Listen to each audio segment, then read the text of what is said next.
மழை பெய்யும் போது பெருமானார் துவா செய்வாங்க, சய்யிபன் நாஃபிஅன், யா அல்லாஹ் இதை பயனுள்ள மழையாக ஆக்குவாயாக. மழை பெய்யும் போது சொல்லணும், முத்திர்னா பிஃபதுலில்லா வரஹ்மத்தில்லா வரிஸ்கில்லா, அல்லாஹ்வுடைய அருளை கொண்டு, அல்லாஹ்வுடைய கருணையை கொண்டு, அல்லாஹ்வுடைய ரிஸ்கை கொண்டு எங்களுக்கு மழை பொழிஞ்சது. மழைக்கு காரணம் அது இதுன்னு சொல்லக்கூடாது. மழைக்கு வேற காரணங்களை சொல்றவன் அல்லாஹ்வுக்கு என்ன வச்சுட்டான்?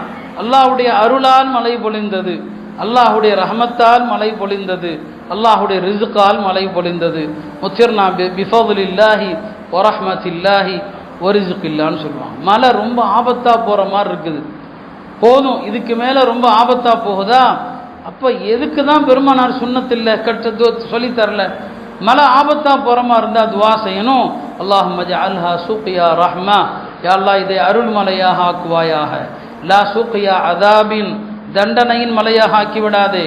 வலா பலாஇன், சோதனையின் மலையாக ஆக்கிவிடாதே. வலா மஹ்கின், அழிவின் மலையாக ஆக்கிவிடாதே. வலா ஹத்மின், கட்டடங்களை இடித்து தகர்க்கிற மலையாக ஆக்கிவிடாதே. வலா கர்கின், மக்களை மூழ்கடிக்கிற மலையாக ஆக்கிவிடாதே. அல்லாஹும்ம ஹவாலைனா, யா அல்லாஹ் இந்த மலையை சுற்றுப்புறங்களுக்கு திருப்பு.